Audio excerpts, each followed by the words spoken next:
Bueno, muy buenas tardes, bienvenidos todos a este espacio, escenarios de diálogo con arqueólogos.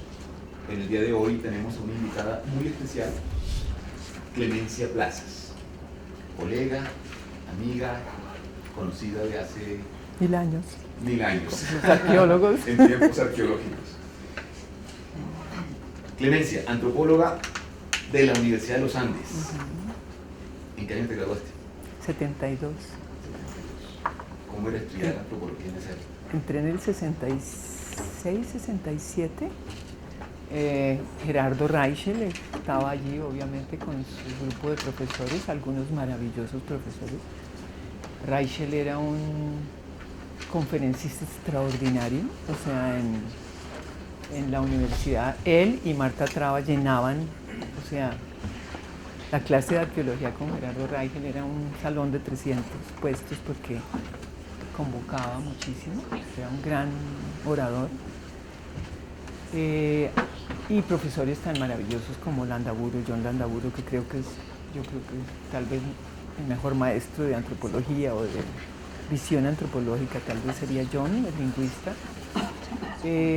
Era interesante, estaba muy ligado a gente de fuera, entonces venía mucha gente, pasaba mucha gente, y Gerardo Reichel, pues de alguna manera, como buen snob, estaba como muy al día en lo que estaba ocurriendo en ese tiempo, ¿no? La verdad también, por otro lado, pues eran los años 68, 67, 69, entonces estaba llegando a Colombia de alguna manera todo lo que estaba ocurriendo en el mundo en esos años. Entonces, yo creo que eso es parte de lo que le costó, dijéramos, a Gerardo Reichel el puesto, porque la demanda de los estudiantes era por antropología social y no por arqueología. Y no querían antropología física y no querían nada que tuviera que ver con ciencia o biología. Nosotros dábamos mucha biología, tomábamos mucha biología y dijéramos geografía, muchas, entre comillas, ciencias, pero entonces se quería que no fuera eso, sino pura antropología social. Por eso viene la vergüenza mía de sentirme arqueóloga en esos años. A ver, yo entro a la universidad, pero ya venía del Museo del Oro. ¿Cómo llegas a la universidad? Sí, Devorámonos un poquito. vengo del museo. Está apagado porque se oye muy bajito. ¿Sí? Sí, es que se está direccionado la cámara, entonces pues... Ah, sí puedo hablar más duro. A ver.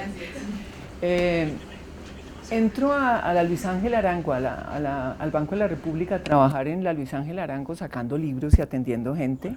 Hola. Duró allí como 9 meses y por hablar inglés venía de un par de años por fuera de estudiar arte, que yo creo que es una cosa que permea toda mi carrera como arqueóloga, ¿no? Esa mirada un poco estética al material.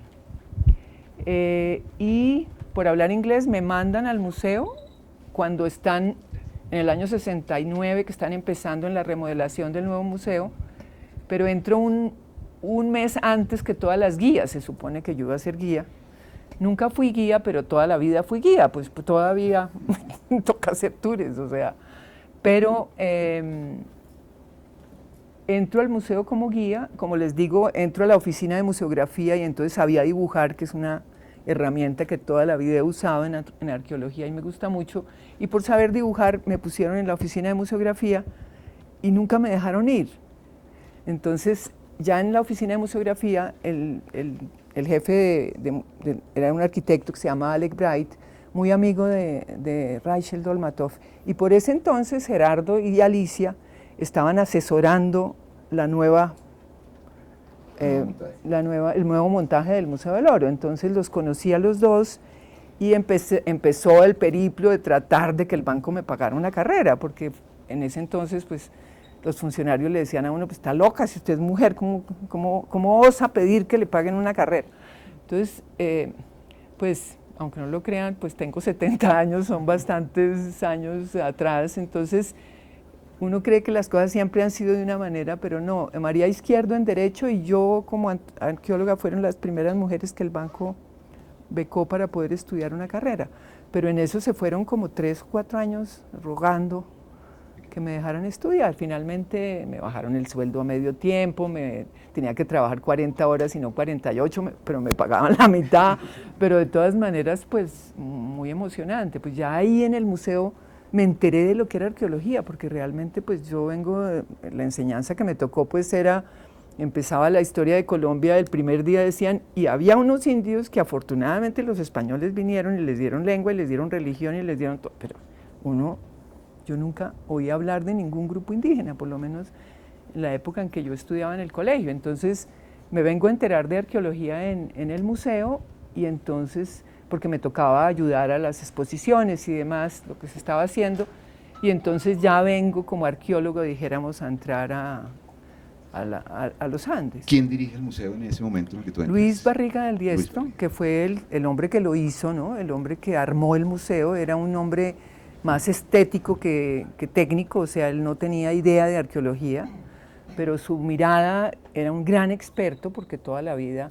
Bueno, a ver, la historia de Luis es increíble, es un dato nomás para no alargarnos, pero Luis realmente lo que era en el Banco de la República era el jefe de la Oficina de Relaciones Públicas. Entonces él tenía que armar los cócteles, las comidas, y entonces entre las cosas que tenía que cuidar los dos tapetes persas, una mesa de cristal de la LIC, o sea, y unas piecitas de oro. Así empieza la historia del Museo del Oro, que no deja de ser fascinante, porque es la fascinación estética de Luis, y el hecho de que se va convirtiendo en un experto que lo hace. Su relación con la gerencia era directa, porque claro, eran los invitados, y a mí me tocó ayudarle a organizar las mesas, ese tipo de cosas, los floreros. Y la exhibición de las colecciones no era al público, era para personajes que visitaban el país, jefes de Estado y demás. Exactamente, era cerrado y él las cuidaba, y poco a poco se abrió entonces en el sótano del museo, del Banco de la República, de la Séptima, actualmente con la Jiménez, se abrió el Museo del Oro, pero también era como visitas pues especiales, y nunca había ningún sesgo arqueológico. Era un montaje muy de joyería, preciosas las piezas, pero nunca pues se sabía de qué grupo eran ni qué fecha menos. Entonces ese es el Museo del Oro que yo entré, ¿no? Ahí fue, ¿no? Y me tocó, claro, el aporte de los Reichel, que para el nuevo museo inmediatamente le metieron la gente detrás, es el gran aporte de ellos. Ellos duraron un año asesorando el museo, pero después se fueron. Yo entro a estudiar, y después, cuando termino de estudiar, asesoro a Luis como un año, y luego crean la subdirección técnica o la curaduría de la colección, donde ya estoy yo 17 años, ¿no? Que es como la subdirección técnica. Pero aún estando en el Museo del Oro, sí, fuiste arqueóloga de bota y sombrero, ¿o no? Claro, pero siempre hay unas razones increíblemente personales para las cosas más maravillosas que pueden pasar. Llega a la dirección del museo Luis Duque Gómez, viene de la rectoría de la Universidad Nacional, con una fama bastante compleja, porque el señor Duque Gómez cerró las residencias universitarias, etcétera, etcétera. Y Clemencia, no sé si con la cara traviesa o pues de alguna manera, pues mi pensamiento de izquierda, pues Luis y yo nos vimos, y no, pues la verdad es que era difícil, y entonces nos inventamos el terreno y él nos dejó ir feliz.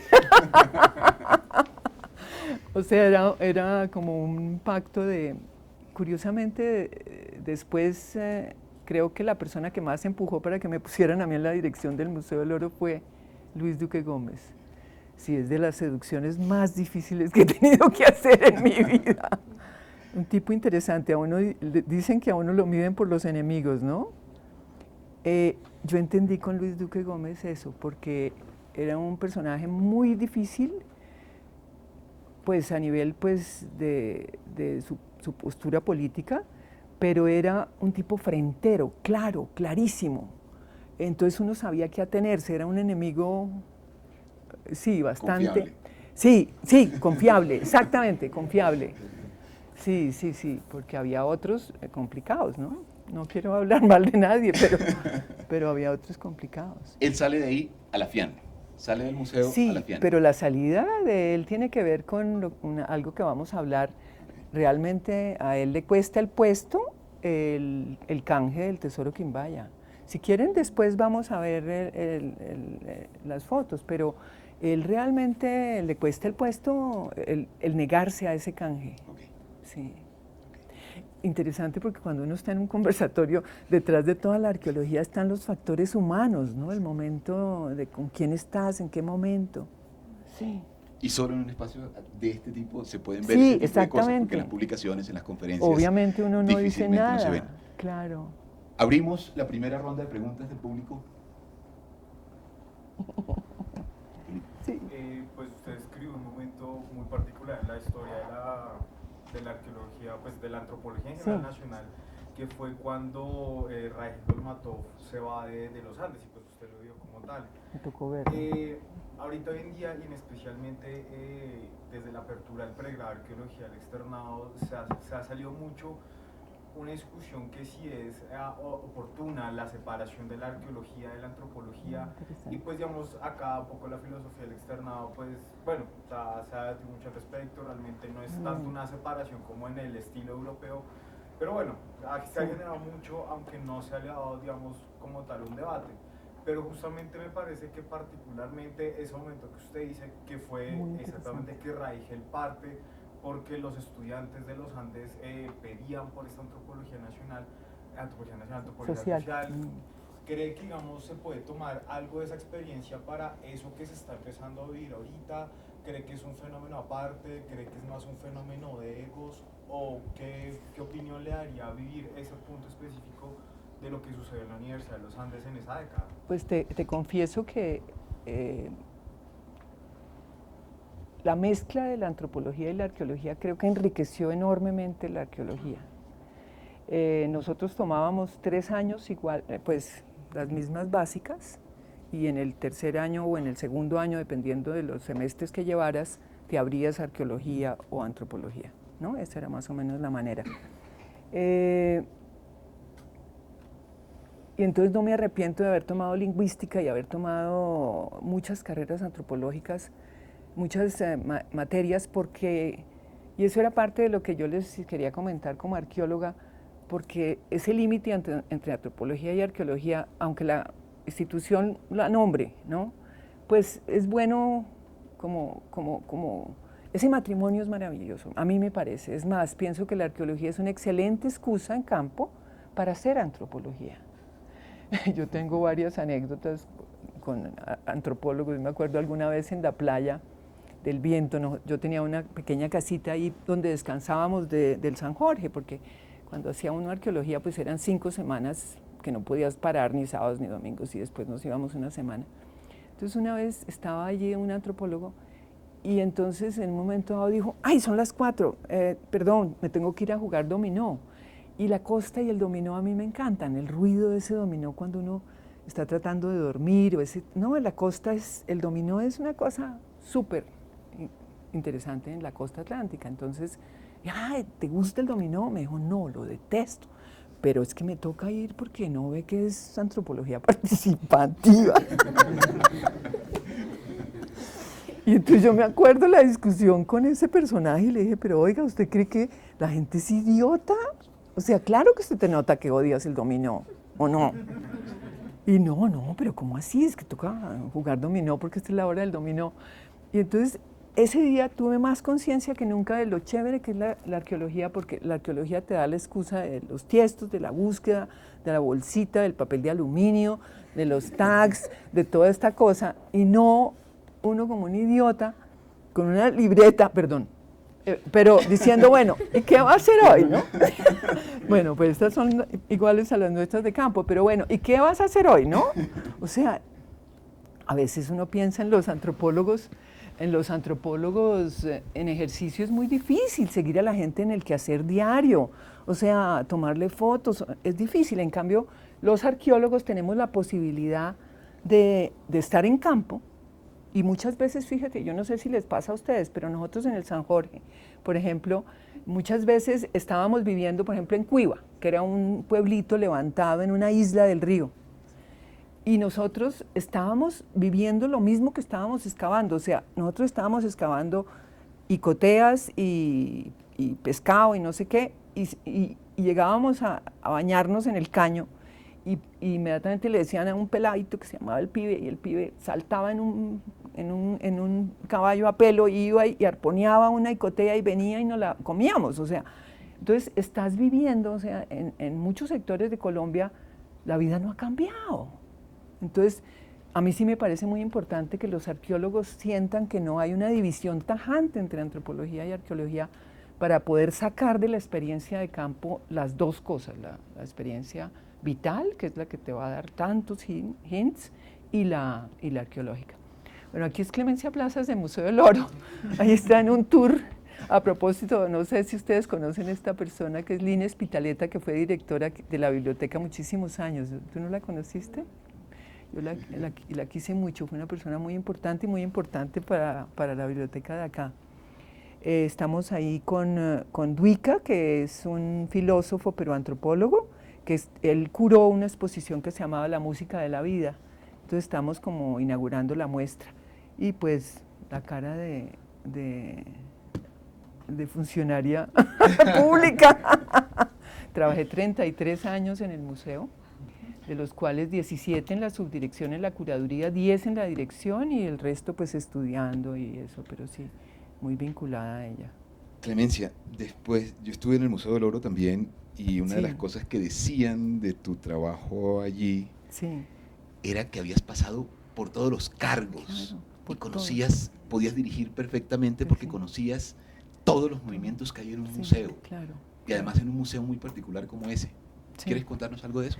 Pues sí, es interesante por eso. Entré de guía, que dijéramos es el cargo mínimo a nivel de, pues, y después me pasaba a museografía, donde fui dibujante. Mi primer trabajo en museografía fue dibujar toda la colección de cerámica a escala.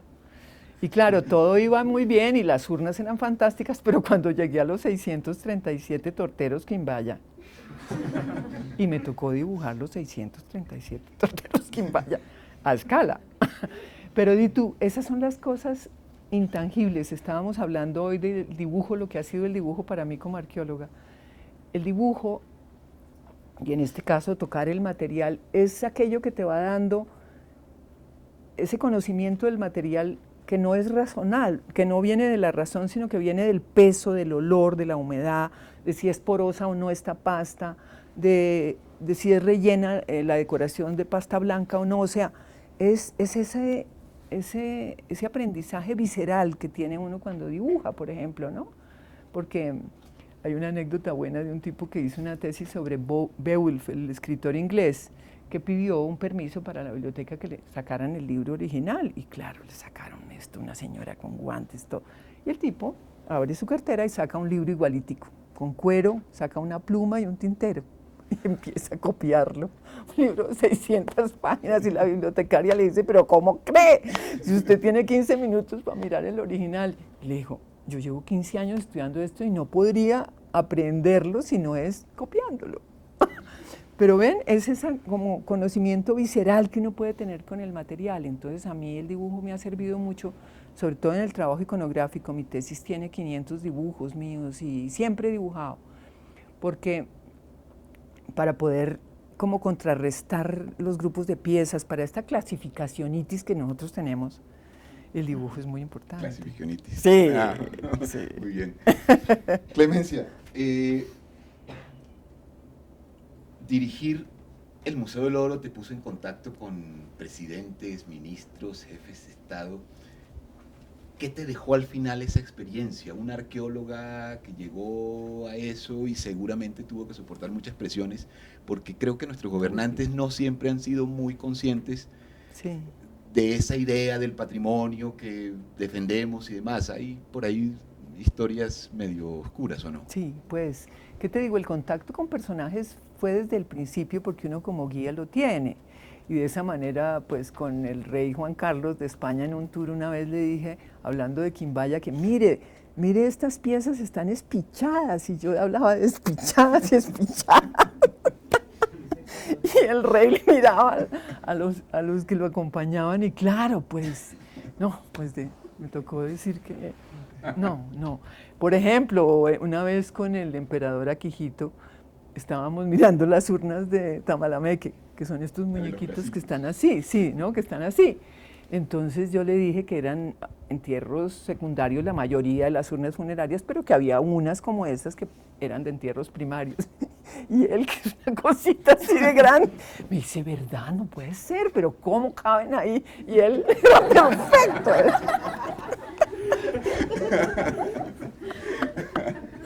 Y así, o tener que aguantar un pellizco de Henry Kissinger, porque era un coqueto espantoso. Entonces uno está ahí y el tipo le agarra una nalga.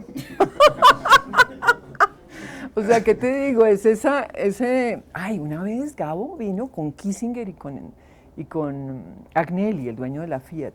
Entonces venían en una avioneta privada. Entonces dijo... Gabo. Entonces Gabo pidió el tour y entonces no sé qué, y entonces yo estaba por salir al almuerzo, espérese, bueno, vamos. Entonces empieza el tour y Gabo con tacones así de altos, ¿no? Más altos que los míos, Gabo, así con taconcito. Y eso que Agnelli era chiquitico. Entonces empecé el tour y cualquier cosa que yo decía, él decía, no, porque tal cosa es así y así y así. Me corregía 1, 2, 3, 4. Entonces ya la 10ª vez que me corregía, le dije, oiga, Gabo, yo ya lo conocía en México, lo había estado con él alguna vez. Le dije, mire, la verdad es que, ¿por qué no hacemos una cosa? Tú haces el tour y yo te ayudo. O sea, yo sigo aquí y cualquier duda me preguntas, ¿no? Y entonces el tipo se dio cuenta, pues que... Y entonces ya me dejó hablar, pero tenaz, tenaz. O sea, hay muchos personajes. Otro que me pasó fue tenaz con Botero, el pintor. Y venía Botero y pidió un tour. Y entonces nosotros sacamos todo el material y lama, ¿se acuerdan? Las alcarrazas y lama y todas estas cosas que tienen muy parecido el manejo de la figura humana a Botero, porque tienen estos grandes volúmenes, pero de golpe el detalle del pequeñísimo tobillo, la pequeñísima boca. Entonces teníamos como 20 piezas para darle la sorpresa al tipo y decirle, mire, esto es 900 antes de Cristo. Yo estaba lista esperando que llegara y entonces de golpe llaman de la Cancillería porque esas cosas eran así. No, que el tour tiene que ser en francés. Entonces yo me fui a almorzar y Loilama se guardó. Pero ves, esas cosas son complejas, ¿no? Ya en la dirección las presiones eran de otro tipo, a veces más complicadas. Hay una historia que alguna vez te escuché y sería rico compartirla. Sobre todo teniendo en cuenta que nuestro país todavía no se vislumbra de manera clara ese tema de los derechos de los pueblos indígenas sobre los objetos arqueológicos y algunas reclamaciones y demás. Tienes una historia con unos mamos cogis que te visitaron a la dirección del museo, ¿quieres compartirla? Sí, claro, en el año, ¿qué sería? El Congreso de Brujería, primero y último sería, tal vez, ¿no? ¿Nadie oyó al Congreso de Brujería en Bogotá? ¿No? Son chiquitos ustedes todos. Pues hubo un Congreso de Brujería muy interesante, vino mucha gente de fuera y era el primero y vinieron unos mamos a Bogotá. Y entonces estaba arriba en la oficina y de golpe me dicen que hay un par de indígenas con varias personas que tienen palos y que están en la bóveda del museo y que quieren romper, sí, que quieren romper las vitrinas o de alguna manera golpear el museo. Entonces, pues espantado uno, pues imagínate, uno estaba encargada ahí en la subdirección. Bajé y evidentemente acababan de robarles a ellos una pieza, un pectoral de oro redondo, que tenía un personaje y tenía la línea negra, las líneas del límite, dijéramos, del territorio tairona o indígena actual. Y entonces nos dijeron que le habían dicho a ellos que lo habían venido a vender al Museo del Oro y que ellos venían por esa pieza. Entonces, pues, congregué a unos pocos, unos 5, y nos subimos a registro, sacamos los libros de registro de la colección, que son fotografías de cada pieza, y más o menos sabía yo dónde estaba lo tairona, y empezamos a mirar dónde estaba la pieza. Pero fue muy curioso porque a medida que estábamos mirando las piezas, yo dije, pues a mí aquí perdí mi puesto, pero si encontramos la pieza, esa pieza se va, o sea, porque era realmente un sentimiento profundo, era como si le hubieran quitado la insignia del territorio a ellos, ¿no? Y curiosamente no encontramos la redonda, pero encontramos una con el mismo personaje, en la misma postura, pero tenía como 4 esquinas, pero las mismas rayas y demás. Y yo, ¿estás seguro? Pero esta no le sirve. Y yo, en ese momento uno ni piensa mucho en los jefes, imagínate, el camello burocrático que hubiera significado eso, pero de alguna manera no, y no la encontraron y se fueron tranquilos. Después, con el tiempo, vinieron mamos e hicieron pagamentos en el museo. Para los indígenas en general, el Museo del Oro es una afrenta. Me acaba de pasar con los cunas. Estamos trabajando en un proyecto cuna y nos acaba de pasar, dijéramos, para ellos, acuérdense un poco que como para nosotros en la cultura occidental los muertos como que van atrás, o sea, se van quedando, ¿no? Se murió mi abuelita y mi antepasado, de alguna manera, ¿no? Para los indígenas en general, el indígena va adelante y está trabajando. Y todo este material, dijéramos, ofrendas, oro enterrado, piedra, cualquier objeto, es significativo que esté en la tumba y que esté guiando el camino nuestro y trabajando, dijéramos. El territorio no es el mismo territorio si no tiene esas ofrendas, ¿me entiendes? Que es muy interesante, porque eso conlleva que no es solamente la riqueza que se pone, la riqueza que importa, sino la riqueza de los ancestros también importa mucho. Entonces, para ellos ver exhibido y expuesto todo este material es bastante molesto, eso sí. Segunda ronda de preguntas de nuestro público. Toca con el micrófono para que lo escuche. ¿Qué tal? Pues mira, yo te quería preguntar, yo sé que tú junto con Leonor Herrera y Marian Cardale han trabajado grandes regiones arqueológicas del país y han hecho muchos estudios interesantes sobre el trabajo del oro de estas culturas.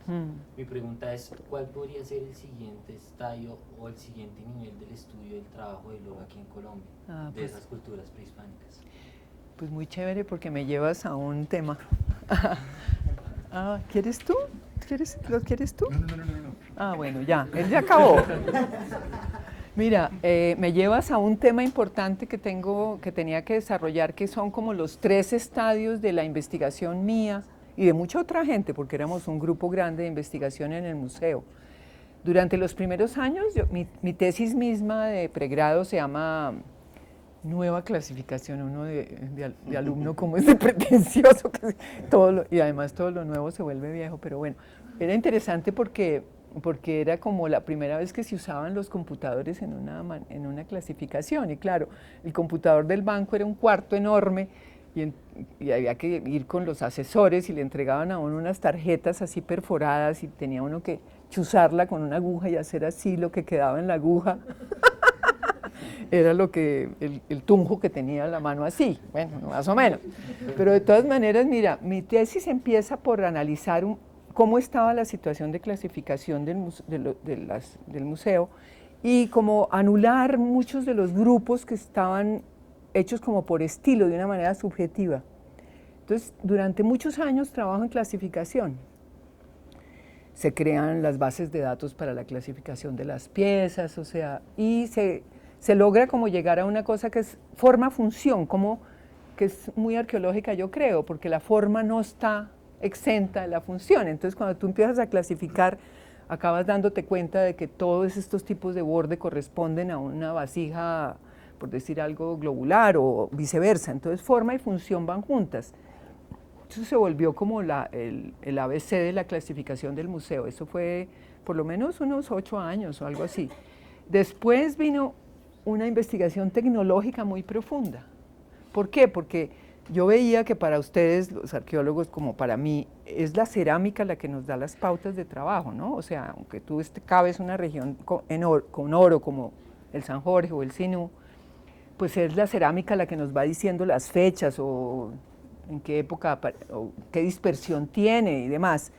Pero entonces yo estaba segura de que si hacíamos un muy buen estudio tecnológico, nos podía pasar lo mismo con la metalurgia. O sea, si la tecnología es un acercamiento particular a una materia prima, ¿no es cierto? O sea, ¿cómo hago yo la cerámica? Si le echo el desgrasante vegetal o si le echo uno de arena cuarcítica, pues es una actitud distinta. Si yo modelo, si yo torneo, ¿me entiendes? O si yo hago entonces me parecía que valía la pena profundizar y de hecho yo creo que trabajamos muchísimo y muy profundo en tecnología y encontramos que hay dos provincias metalúrgicas básicas en el trabajo de metalurgia del oro colombiano, la del suroccidente que se liga con Ecuador y Perú y la del norte que se liga con la Baja Centroamérica. Entonces ahí se metió mucha arqueometalurgia, muchos análisis muy, dijéramos, científicos de cómo, porque el metal tiene una cosa y es que el metal guarda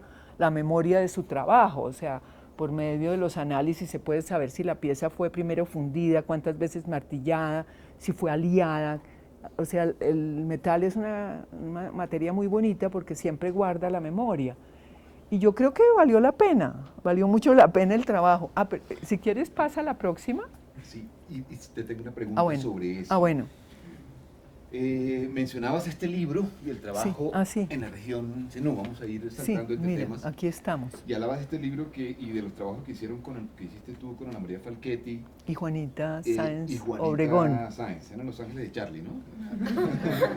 La pelirroja, mira, parece de 13 años Juanita, pero tiene 23. La rubia, Ana María, que tiene 25. Y la morena, yo, que tengo 28.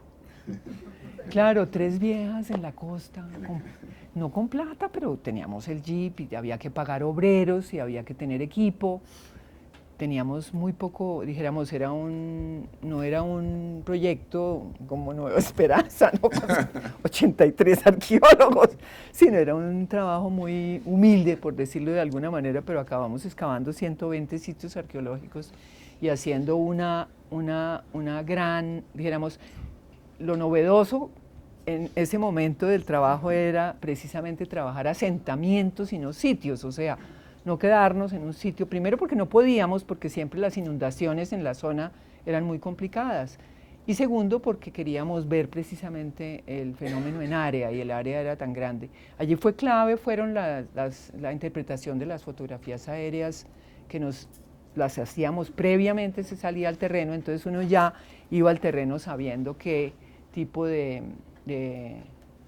sitio posiblemente estratificado íbamos a encontrar en el cruce de 2 caños superpuestos. Entonces ayudó mucho la fotointerpretación para todo el trabajo de campo. Entonces aquí estamos, mira, Mariana Cardal está allí, ella fue la única visitante, que yo trato de ir a casi todos los terrenos. Yo estuve en San Jacinto cuando estaba excavando Yuela, he estado en muchos sitios porque me parece súper importante estar en el sitio, es otra cosa. Mariana fue muy buena, pero estaba mirando la foto y decía, mira los pelados, y estamos comiendo, ¿no? Es el almuerzo en la hoja de plátano y este muchacho era el trabajador más importante nuestro, él murió después. Y aquí estamos antes de la hora del baño, ¿no?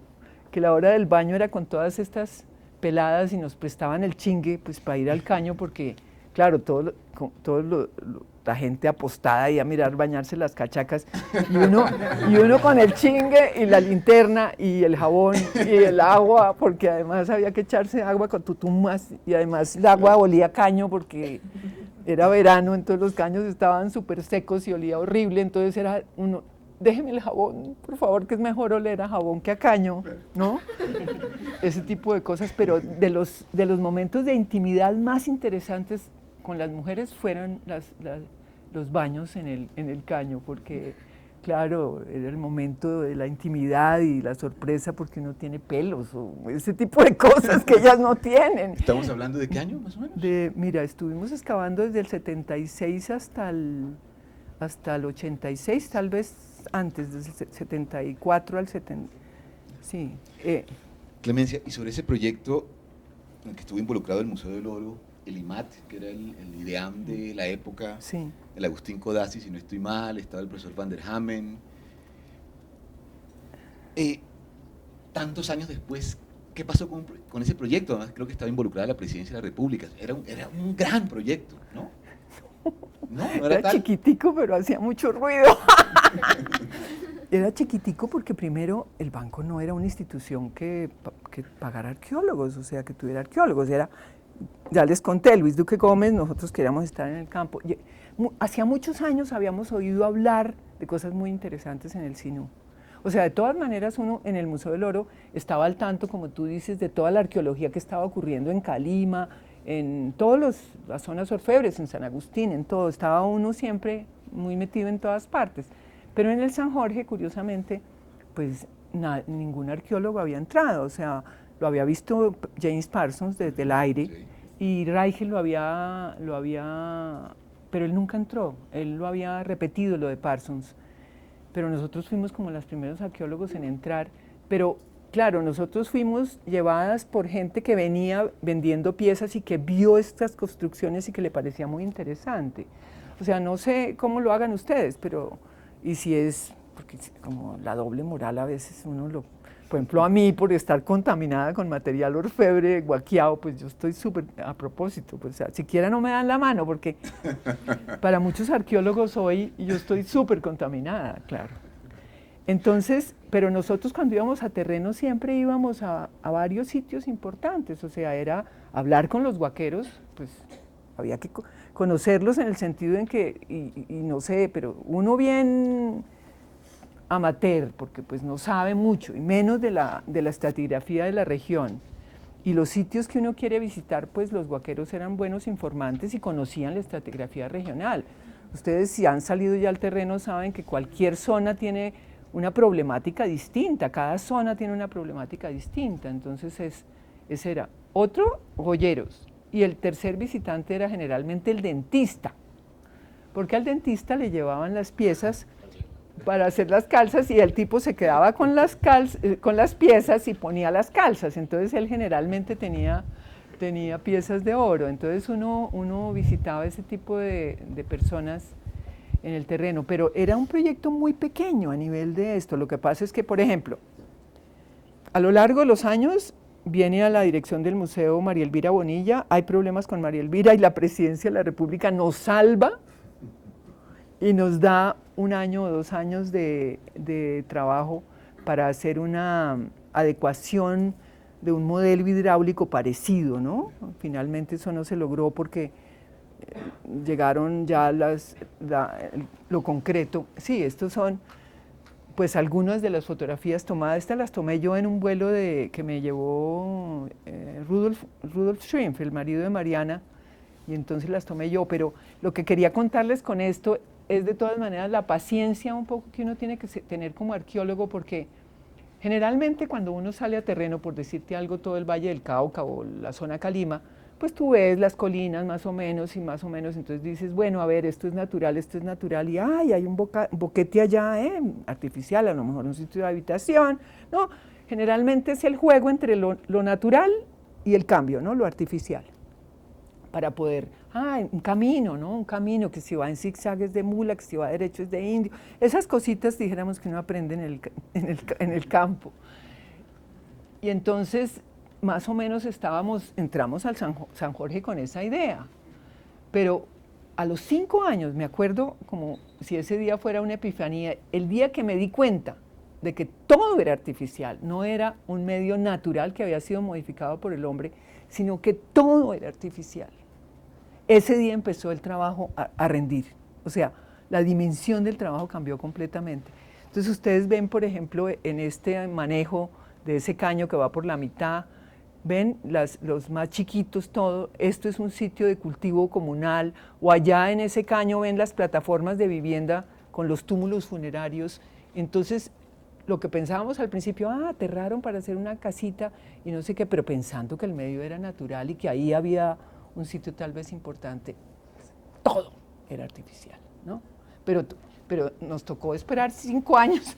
O sea, ahí es donde te digo yo, es muy difícil pensar en el rescate, por ejemplo, para mí, porque en el rescate pues tienes el abrebocas, sacas material, escribes algo, pero es ese conocer como desde muchos puntos de vista y meterle mucha idea, y yo pienso que la mayoría de los arqueólogos se han demorado. Por ejemplo, ¿qué te digo? Yo estuve muy cerca de Silvia Broadbent en todos los hallazgos de Herrera, de aquí en la sabana, de la fase Herrera. Y íbamos a picnics todos los fines de semana a la laguna de la Herrera y recoger, pero ella se demoró 2 años, por lo menos, si no 3, ubicando eso como una fase anterior a lo muisca. O sea, esas cosas no se encuentran en pocos meses, es lo que yo quiero decir, a pesar de que a veces tiene uno la suerte de una muy buena investigación, de una muy buena excavación, pero hay que tener paciencia y esperar que las cosas se van el rompecabezas se va armando de alguna manera, ¿no? Ok. Tercera ronda de preguntas. Lorena, ¿quieres preguntar Hola. algo? Sí. Bueno, mi pregunta está más alta. No sé si sea un poco, bueno, como que salga del tema, pero yo tenía dos preguntas, una sobre los indígenas que ya pues José la preguntó, y la otra es porque uno pues en arqueología a lo largo del desarrollo de la disciplina ha visto pues que las mujeres realmente han influenciado mucho, pues estás tú, está Marian Cardal, Silvia, Juanita y pues demás que uno ha leído y que realmente pues han sido digamos como inspiración para continuar, digamos, como el trabajo. A uno, o sea, actualmente a uno incluso le pasa en campo que a veces uno por ser mujer, los mismos trabajadores con uno como que no confían pues en las capacidades que uno pudiera o tiene, Sí. digamos. No sé, a la hora de excavar o de pues, levantar una pala o algo así. Sí. Digamos, en ese momento en que realmente, pues digamos, la historia misma nos ha mostrado que, pues, que con el tiempo pues las cosas también han ido cambiando, pero que aún se viven ese tipo de cosas. Yo quería saber como si alguna vez tuviste como un encuentro o como, con algún tema parecido, o cómo viviste tú esos momentos, digamos, siendo mujer y ahorita que veía la imagen de ustedes tres en campo, pues con la gente, no sé, me causó esa sensación. Anécdotas y miles de cosas pasaron en campo. Pero fíjate que el medio costeño es un mundo súper machista. En ese momento no había problemas ni de paras ni de guerrilla en la costa. Estábamos en un sitio muy amable a nivel de campo, porque la gente en el campo es súper amable. Entonces estábamos en ese sentido muy bien. Pero 2 veces salimos con hombres, una vez con un arquitecto que queríamos un poco ver si la vivienda modular costeña actual podía ser una réplica del tipo de vivienda prehispánica. Y otra vez, no me acuerdo, pero también y nos fue como perros en misa con hombres. Porque, claro, apenas teníamos un compañero hombre, era cachacuemienda, ¿no?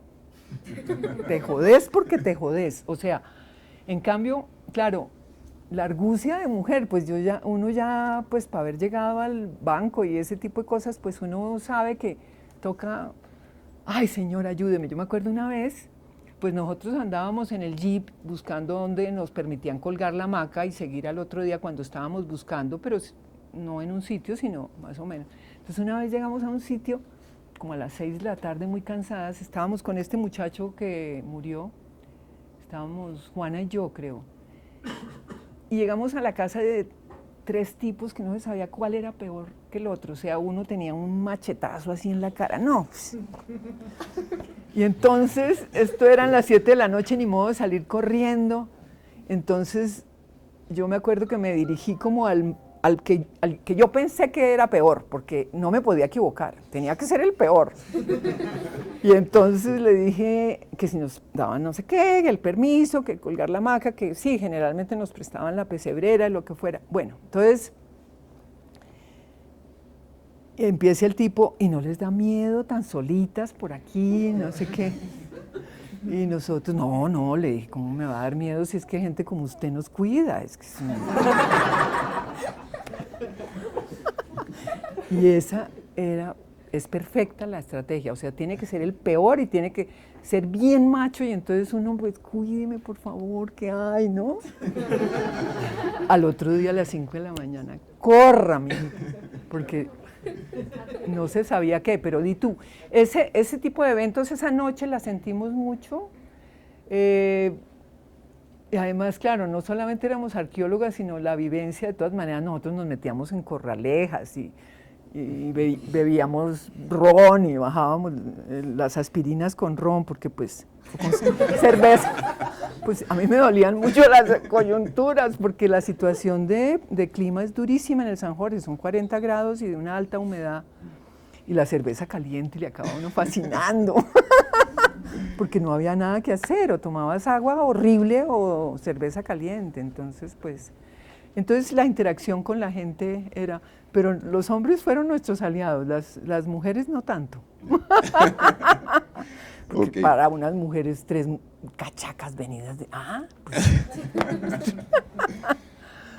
Esto no es televisión, pero hay un cliché de televisión que dice que el tiempo de la televisión es corto y ya se nos va acabando el tiempo. Ah. Y hay unas preguntas que no quiero dejar por fuera. Me decías que, bueno, sé que has sido profesora en la Universidad Nacional, en el programa de antropología Sí, de la sí, Nacional, este es mi casa. el grupo de la Nacional. Ok. Ahí está el Chiwi, que es como fue que de la Nueva Esperanza también. Que de también hecho importante. está intentando incursionar en la metalurgia, en la arqueometalurgia. ¿Ah, sí? Sí, por ahí Sí. supe algo de eso. Qué bueno, Sí. tienen muy buenas piezas allá. ¿Cómo fue esa experiencia ¿En la Nacional? y de profesora? No, Sí. sigue siendo. O sea, yo sigo... Además estás en la Nacional y estás Estoy en la escuela. En la escuela taller materia prima. Pues a ver, después de 30 años de meterle al metal en teoría, pues, y en la práctica, en la arqueología y en todo, pero me llamaron de una escuela de joyería que le apuestan al pasado prehispánico.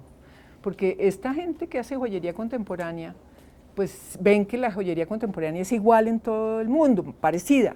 Entonces, saben que la manera de identificarse es pegarse de alguna tradición tan importante como la tradición metalúrgica en Colombia.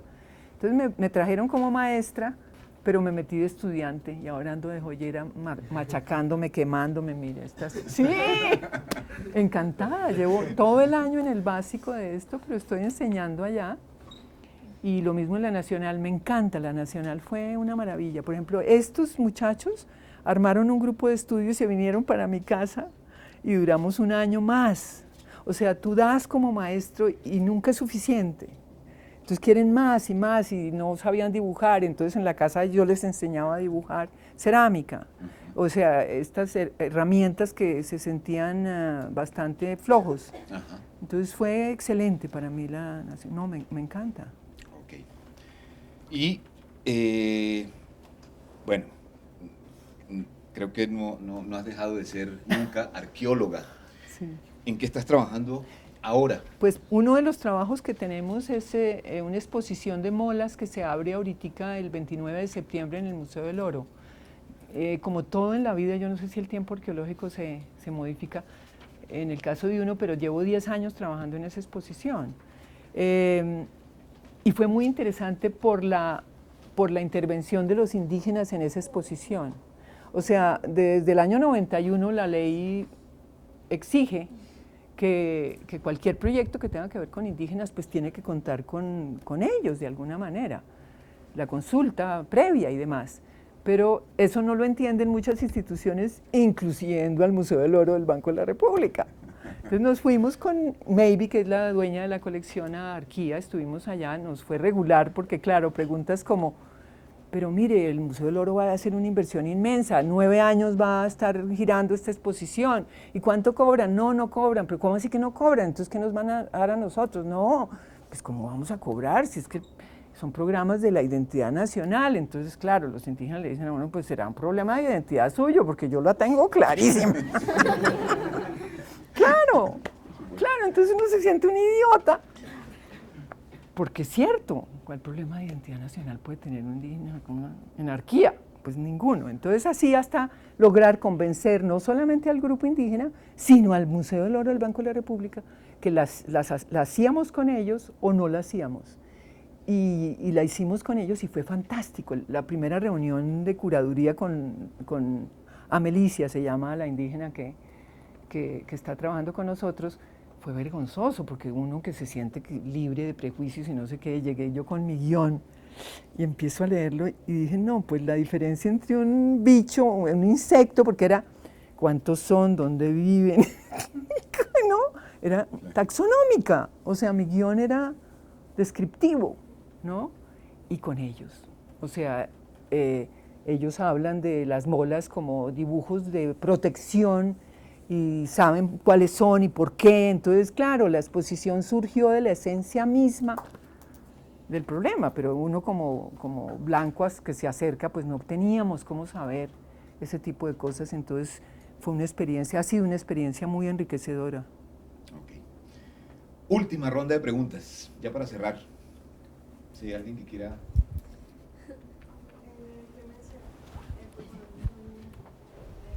¿Le hablas a la cámara para que te quede grabada la voz? Pues estoy también como detrás de lo que usted ha venido estudiando. Ajá. Y quería hacerle una consulta y era de lo que usted escribe en las molas. Sí. ¿Encontró también el murciélago como ese símbolo de protección? Mira, más que el murciélago que está muy presente, lo que encontré en las molas y está en un artículo que va a salir en el catálogo de la exposición, o sea, muy pronto va a estar afuera, es la relación entre la cerámica del centro de Panamá, o sea, lo que se llama Coclé y todos los antecesores de Coclé, y las molas. Okay. Ese artículo es bien interesante. A nivel de íconos, yo me metí, yo te estaba contestando a ti, no terminé, pero rapidísimo, después el estudio tecnológico tan profundo que hicimos, nos metimos en el simbólico, en el iconográfico, que es muy complejo, porque ponerse a hablar baratijas es muy fácil, ¿no? Es muy difícil. Entonces, en los últimos años siempre los he dedicado al tema simbólico, que creo que es por ahí donde, por lo menos en mi caso, voy a seguir. Pero sí, hay murciélagos y hay muchas relaciones con lo chipcha, con lo de la área intermedia norte, que es lo cuna, ¿no? Como grupos chipchas. Gracias. Clemencia, creo que tenías unos mapas. Ah, sí, y son... querías comentar algo sobre eso. Sí, ¿hay tiempo? Tenemos... Bueno, esta es acompañé a Marian Cardal, que está allí en enero o febrero, al río Cauca, porque estaba bajísima el agua del río. Y estos muchachos acababan de excavar esta cosa que ellos pensaron que era un cementerio. Está a 7,50 metros de profundidad del Jarillón. 7,50 metros es algo muy, muy profundo, y resultó ser un basurero malaganoide en el municipio de Toro. Estamos a 200 kilómetros de Malagana.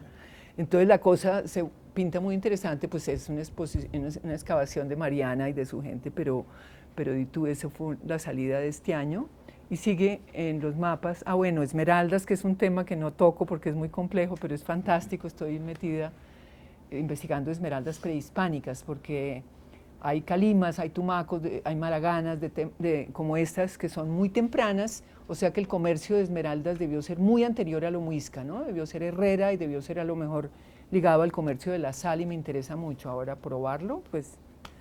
Bueno, sigamos. Ahora, estos mapas yo dicté una charla sobre Rigel en los 50 años de la Facultad de los Andes, y me puse en la tarea de poner todos los sitios excavados por Rigel. Y entonces pues ustedes verán estos mapas y uno queda verde porque el tipo pues excavó en miles de sitios, pero me interesó, además de ver los sitios excavados, los sitios no excavados. O sea, ¿dónde no estuvo? Entonces miren, sigue el próximo, ¿ves? Aquí está el norte de Colombia, vi que me faltó Momil, pero está lleno el norte de Colombia, sigamos. En el occidente tenemos algunos sitios en el Pacífico, y aquí ya estamos en el río Magdalena, todo el río, desde el Guamo, Girardot, Arrancaplumas, Puerto Servies lo coge.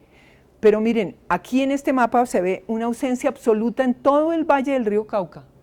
Él nunca tocó el valle del río Cauca.